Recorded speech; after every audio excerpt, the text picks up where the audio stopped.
What's up, everybody? JonJonTheWise here, and I got another Cyberpunk video for you guys. This time we're going to be talking about skills part 2.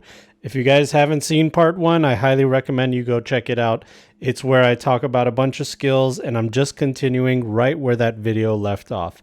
But before we get into that, make sure you guys subscribe to that podcast, Tabletop Cyberpunk, if you want to hear more about Cyberpunk, hear about guests, or anything else coming up in the future, or even some of my videos I end up putting in the podcast so you can listen on your commute or while you're at work. Also, if you want to support me, the best way to do it is to go to patreon.com/JonJonTheWise. That is the best place to support me, and I'm very grateful to all of my patrons and all of my supporters. A like and a subscribe and a comment is just as good in my book, but if you want to go a little bit extra, the Patreon is just the way to go. Make sure you guys follow me on social media at JonJonTheWise on all of them, TikTok, Facebook, Instagram, you name it, I'm on it. And last but not least, make sure you join our Discord community. The link is in the description below. It is a Cyberpunk 2020 and Red fan Discord just waiting for you to join and be a part of. So why don't you join? All right, last time we left off on stealth. So just picking up right where we left off, our next skill is drive land vehicle. This one's pretty straightforward. If you want to drive a vehicle in Cyberpunk Red, you're going to need this skill in some capacity. It does say here at a base 10, which means your base means your skill plus your stat, whatever that added number is. If it is a 10, you are equal of a very good non-professional driver. Basically, you're someone who has a driver's license, you can drive around the streets, and it's no big deal. But everything past that is where you do the cool tricks and fun things. Now, how driving land vehicle might work in your game versus other people's games are different. But in my game, I like to do a lot of high-speed chases. I like to do a lot of maneuvers that will help characters avoid trouble, or, I might mention to them, you might want to do a swerve maneuver here because there's a bomb in that you just found on your perception check. So that's where you want to have the high driving skill. Next up, another reflex skill, pilot air vehicle, and this is a ×2 skill. Now you might be thinking, why is this a ×2 skill? Well, if you've seen Star Wars, then you know that having the high ground is optimal. If you have the high ground, you're in an AV, and you can put a lot of hurt on enemies below you. They pretty much have to cower in fear if you have an airborne vehicle. So you want to make sure you have a really good pilot, somebody that can take care of it, and that's where pilot air vehicle is one of those skills that I would only invest in if your character is going to be using a aerial vehicle such as the Nomad's gyrocopter. But if you're not really looking to invest too much into it, I wouldn't put too much into pilot air vehicle because most of the time you're probably going to be driving on land. Next is pilot sea vehicle, and it's pretty much, I put it in the same boat as air vehicle, except this is not a ×2 skill, which is understandable because, think about it. There aren't a lot of places where the water is somewhere where you want to tread in Cyberpunk. Let's just put it that way. And I don't see how sea vehicles can come in except for a well-crafted story with like speedboats, drug speedboats, or submarines, or some crazy stuff like that. It's a niche skill for sure. It's one of those skills that, as I said, in pilot air vehicle, it's something you would only invest in if you feel like your character has that essence of that skill within them. So unless your character is going to be some kind of captain of a boat or something, pilot sea vehicle is definitely one of those niche skills that I might do without. And then finally, in the control skills, we have riding, which is another reflex. Riding is meant the skill of riding a living creature trained for the purpose. Horses, tigers, if you're He-Man, you name it, whatever. Cyber dogs, whatever you feel like having. But that's where the creativity can lie in. It's another niche skill. Once again, in my Amber Oasis homebrew world, there's the Texas Rangers. So the Texas Rangers obviously have to have a riding skill because they are on cyber assault equine. I think that's what I called them, something like that. But they're on cyber horses, basically. So the riding skill is very important. And if you're going to be playing in my homebrew campaign, and you want to steal one of those cyber horses, well, you got to know how to ride. So that's where it just depends on your character, depends on your location, and depends on how your campaign is running, if riding is something that you can do. But it's cool that we have it there. Okay, let's move on to education skills. The first one here is accounting, the skill of balancing books, creating false books and identifying them, juggling numbers, creating budgets, and handling day-to-day business operations. Now, you might think that accounting doesn't seem like a very important skill in Cyberpunk, but I think that it might be one of the most powerful skills in the game. It just depends where you are and what database you have access to. If you can look through someone's accounting, you know exactly what they spend money on. You can see exactly how much they owe, who they owe, why they owe them. Why is this money keep going to an Arasaka executive? Why does this guy keep paying an Arasaka executive when Arasaka isn't even supposed to be doing business in the United States? So you learned a lot just from looking at transactions going to an Arasaka executive, recurring transactions of large amounts of eddies. So that kind of information is damning information. You can use it as blackmail. You can use it as leverage, and you can just use it as information to find your next mark or target. So accounting can be very, very powerful. I would definitely put this in a high intelligence kind of character, or somebody that might even be some kind of executive accountant. And you can always play that angle when everybody else is trying to scan the room and look for weapons and traps. You're the one looking for computers and checkbooks. Next, moving on, we have animal handling, the skill of handling, training, and caring for animals. This in conjunction with riding would be really good if you have a horse or some kind of animal that you're riding. Then handling that animal is very important when they're spooked or when they decide to go rogue, or when you just need to teach them a new fun skill like how to leave a grenade in somebody's pocket without being detected. Those kinds of fun things that you teach animals. Animal handling is what you need for something like that. With the Baby Beard Media crew, one of the players, Ellen, her character had a pet rat. Now that pet rat was able to find a net running architecture access point for our netrunner because of her animal handling role. So she basically trained this mouse to go find something that the netrunner failed to find on his own. This mouse was able to get around pretty much undetected. It's a mouse. And it was able to find some kind of access point.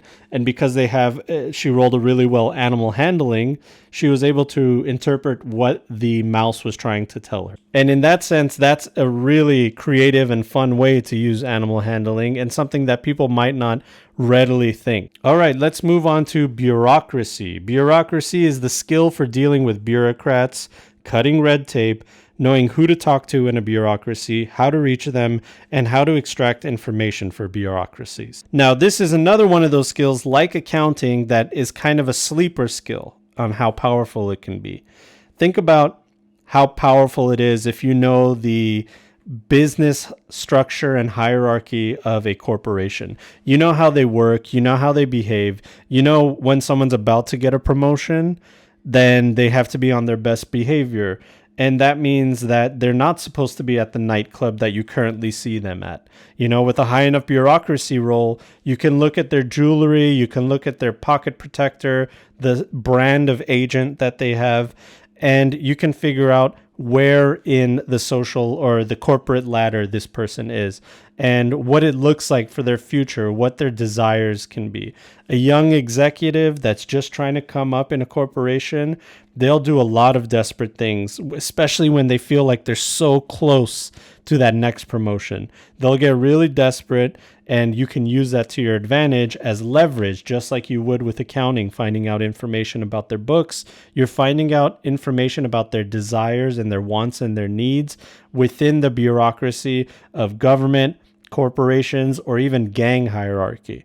I would allow that as long as they're doing some kind of some kind of business, basically. If you need some kind of permit passed, or you need some kind of thing to just go through the city council, go through the city and the NCPD to just leave you alone on that aspect of your business, then you definitely need some bureaucracy. You have to know how to cut that red tape, as I said earlier.